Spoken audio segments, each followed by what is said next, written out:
Deposito 3 bulan, 6 bulan, 9, 12 dan seterusnya.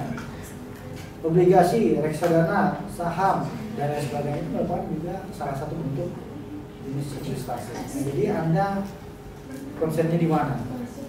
Kalau tidak bisa bermain saham, ya Anda deposito saja, tidak ribet. Apa di situ nanti takutnya mau kepakai uangnya, ya kita tabung saja. Banyak pilihan dalam investasi, ya. Tidak mesti harus A, B, banyak pilihan A, B, C, D. Tapi kalau Anda mahir atau lihai dalam mengoperasikan terkait dengan grafik pemain saham itu, Anda profesional di bidang itu, ya silakan main saham. Dan itu intinya Anda harus pantau terus pergerakan saham itu. Kapan naik, Anda berapa bisa jual. Selain keuntungan di akhir tahun nanti.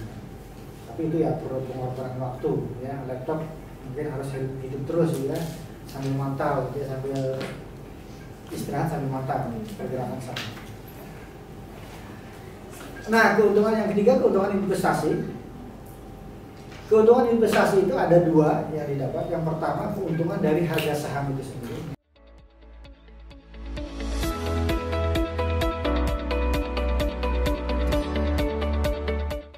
Kalau kita main saham, jadi kalau Anda beli saham misalnya 500 per lembar, Anda beli 1 lot sekian lembar kali 500, nilainya sekian. Nah, pada suatu waktu saham itu akan naik, dan suatu waktu juga bisa akan turun. Makanya dia harus memantau pergerakan saham itu. Ketika naik, Anda boleh menjual, boleh juga tidak. Wah, nanti aja lah. Misalnya belinya 500 per lembar, sudah naik harga 600 per lembar. Sudah ada untung kan 100 rupiah per lembarnya, kalikan sekian lembar, kalikan sekian lot. Tapi Anda mikir, kan baru 100 naiknya, nanti aja lah kalau sudah naiknya 300 rupiah per lembar. Boleh Anda tidak menjual. Ya, suka-suka Anda. Suka-suka Anda sesuai dengan kapasitas keuangan Anda. Dalam hal ini barangkali Anda punya pengalaman. Oh, biasanya naiknya maksimal di harga 750, nggak mungkin 800. Ya udah, nanti berarti 720 rupiah, 730 rupiah tidak ada jual. Karena tidak mungkin di angka 800. Bisa saja, sah-sah saja. Jadi Anda punya kebebasan menjual kapanpun. Nah, itu keuntungan pertama dari saham itu sendiri, ada beberapa keuntungan. Nah, yang kedua ada yang namanya dividen. Dividen itu nanti biasanya dibagikan di akhir tahun kepada mereka-mereka yang memegang saham itu. Nah, tapi tentunya pembagian dividen di akhir tahun itu tidak dibagikan 100% kepada Anda selaku pemegang saham. Ada komposisinya. Barangkali 40% ini untuk pemegang saham, 10%-nya untuk dana sosial, 20%-nya untuk rehab gedung, mencat, kemudian segala macam ya terkait dengan fasilitas yang di kantor, listriknya barangkali lampunya sudah mati, sebagainya, pergantian juga. Nah, itu disisihkan dana dari keuntungan ini sebesar 20%. Nah, persentase itu disepakati ketika ada rules rapat dengan pemegang usaha. Disepakati berapa persen gitu. Termasuk tadi dana sosial. Dana sosial misalnya 10%, oke, 5% juga oke. Ya, belum masalah. Tergantung kesepakatan waktu rapat. Nah, yang keempat, tentunya selain mendapatkan keuntungan juga ada risiko. Jadi tidak selamanya orang itu aman, tidak selamanya orang itu untung. Menabung di bank itu tidak selamanya untung, juga ada risikonya. Risiko dibobol, risiko di skimming, risiko kecopetan setelah ngambil, keluar ATM, terampok. Itu risiko. Nah, jadi dalam hidup ini tidak ada yang namanya tidak ada risiko. Semua kehidupan itu ada risiko, termasuk di menabung, termasuk investasi. Risiko hanya bisa diminimalisir, dikurangi. Ya, jadi kalau kilometer kendaraan itu maksimal itu ke sana arahnya, nah risiko itu hanya bisa dikurangi, tidak bisa dihilangkan. Nah biasanya gue contohkan kalau kita berkendara di jalan layani, jalan utama itu, resiko kecelakaan itu sangat besar. Kalau nggak nabrak itu ditabrak. Kalau ditabrak itu mungkin lebih parah dari yang nabrak. Dan kemungkinan besar kita bisa mengganti rugi. Tapi kalau misalnya kita nabrak, selain kendaraan kita rusak, kita juga harus ganti rugi kepada mereka yang kena tabrak. Nah oleh karena itu untuk meminimalisir itu, makanya pemerintah mewajibkan kita menggunakan helm. Itu apa fungsinya? Untuk meminimalisir geger otak. Jadi kalau nggak pakai helm kita terhempaskan ke aspal, kepala duluan, itu kemudian geger otak. Ataupun misalnya kaki apa namanya itu, apa istilahnya, kalau bahasa belajar itu terpair aspal itu kan akan lecet. Nah untuk tidak lecet itu sebenarnya kita menggunakan kaos kaki atau menggunakan sepatu sebagainya itu lebih aman. Jadi jagalah diri ya, untuk menggunakan jaket atau segala macam, termasuk juga helm, bahkan kacamata itu perlu gitu ya, untuk menangkal sinar matahari. Kalau yang kacamata biasa itu hanya menangkal terpaan angin, debu. Nah, jadi untuk keamanan, untuk meminimalisir risiko itu, nah kita perlu membentengi diri kita sesuai kapasitas. Nah, jadi setiap kehidupan kita itu pasti ada risiko, tidak ada risiko. Bahkan dalam ruangan ini pun yang kelihatannya aman itu ada risiko. Misalnya tiba-tiba kipas anginnya jatuh, asapnya jatuh, lampunya jatuh, itu risiko. Kalau tiba-tiba kursi yang ada di rumah itu robek, patah dan sebagainya, itu risiko. Jadi tidak ada yang aman. Sekalipun di dalam ruangan tidak ada yang aman. Sekalipun di ruangan tidak ada.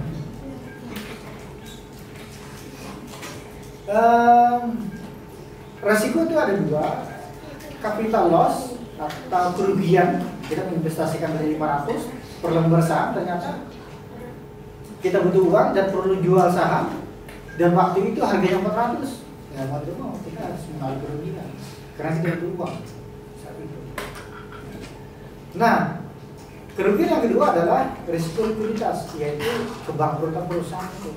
Yang bangkrut itu mau apa lagi ya, tidak mendapatkan laba, tidak mendapatkan bagian dividen. Nah, jadi ada dua kemungkinan kerugian itu, kerugian dalam jual beli saham, kerugian dalam pendapatan publik. Yang C, yang dua terakhir C, D, selesai. Syariah. Pengertian syariah.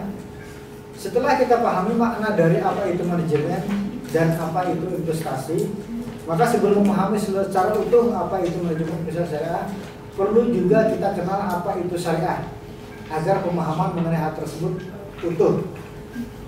Nah, jadi kalau Bapak boleh gambarkan sebutir telur itu ada yang putih, ada yang kuning. Kuningnya itu ibarat fikih, kemudian yang putihnya itu ibarat syariah.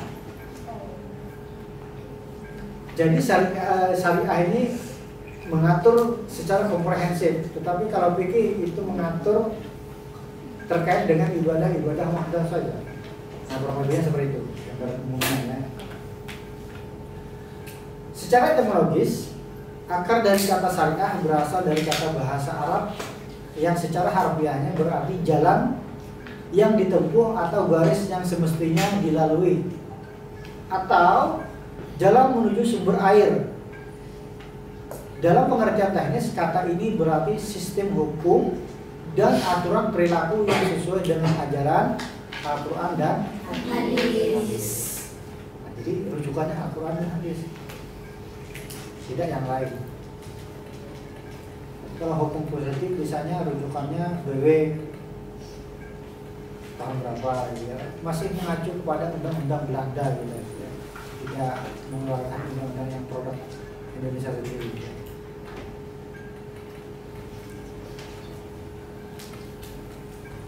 As-Sayyid Abu Bakar Al-Ma'ruf merumuskan definisi syariat sebagai suatu suruhan yang telah diperintahkan oleh Allah dan larangan yang telah dilarangnya.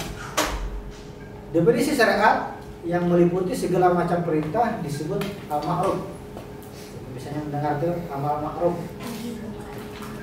Dan larangan Allah yang harus dijauhi disebut dengan istilah mungkarat. Mungkarat ini jamak dari mungkar. Makanya ada istilah amal ma'ruf nahi munkar. Meliputi perbuatan yang haram dan makruh. Hal-hal yang sifatnya ma'ruf dan mungkarat sudah ada petunjuknya dalam Al-Quran dan hadis, tinggal dilaksanakan oleh manusia sesuai petunjuk itu. Nah, jadi apa yang menjadi perintah Allah, Nabi, ya kita lakukan. Apa yang menjadi larangannya, kita hindarkan, kita jauhi. La takulu riba atau apa mudah apa, janganlah memakan riba yang berlipat-lipat. Janganlah, berarti itu disuruh menjauhi. Jangan lakukan.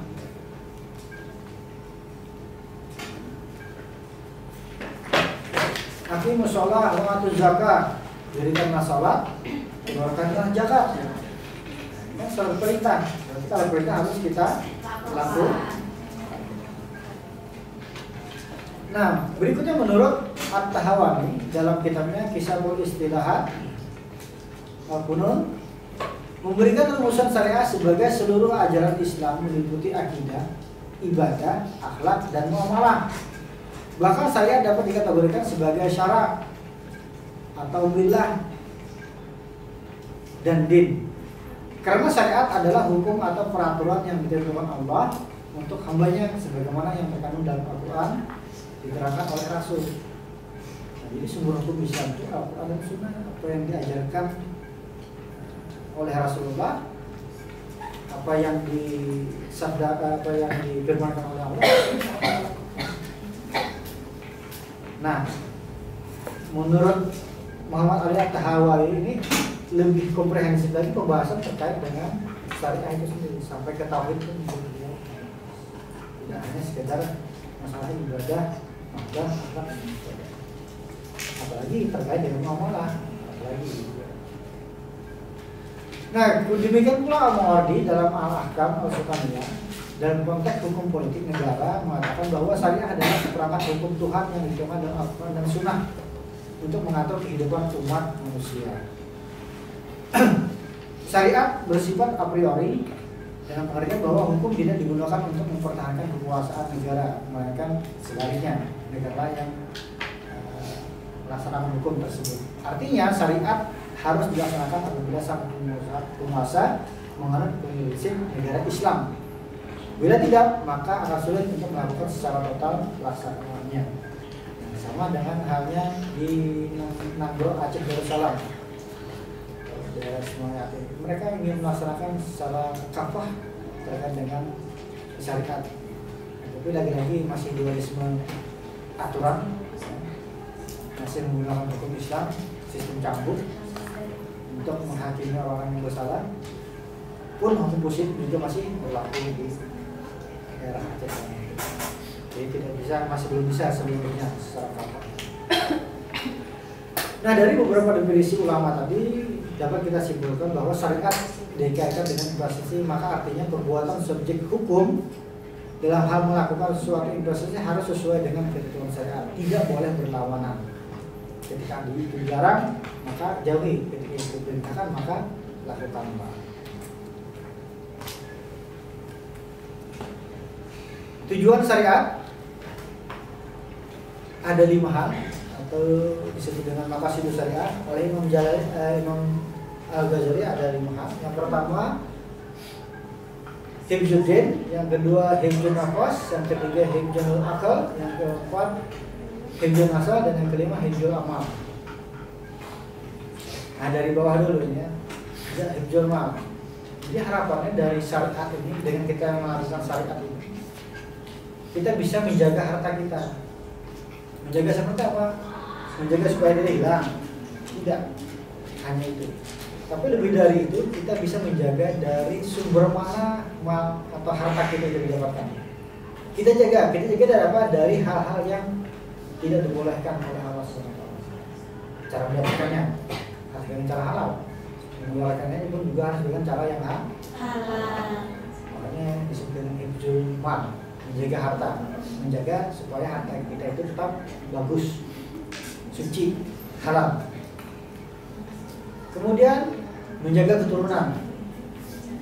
Dengan adanya syariat, maka ada larangan-larangan pergaulan bebas, larangan zina, wala taqrabu zina. Karena kalau kita melakukan itu, artinya kita melanggar syariat. Kalau kita melanggar syariat, maka yang berdampak nantinya adalah